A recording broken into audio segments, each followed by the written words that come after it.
Dekabr ayında havanın temperaturu noyabr ayına nisbətən azalır. Soyuq hava kütlələrinin ölkə ərazisi təsiri nəticəsində hava şəraitinin fasiləli yağıntı olacağı, yüksək dağlıq ərazilərdə qar yağacağı, havanın temperaturu isə aşağı enəcəyi gözlənilir. Bu il dekabr ayında havanın ortalıq temperaturu iqlim normasına yaxın olacaq.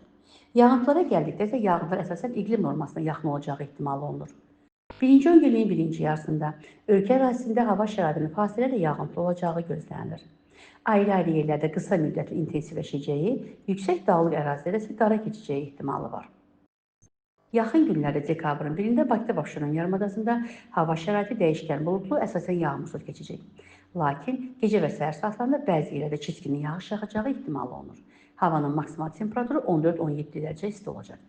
Bölgələrdə də 30-da əsasən gecə və səhər saatlarında bəzi şərq rayonlarında, birində isə bəzi yerlərdə arabir yağıntılı olacaq. Havanın maksimal temperaturu Aran rayonlarında 13-16, dağlıq ərazilərdə isə 5-9 dərəcə isti olacaq.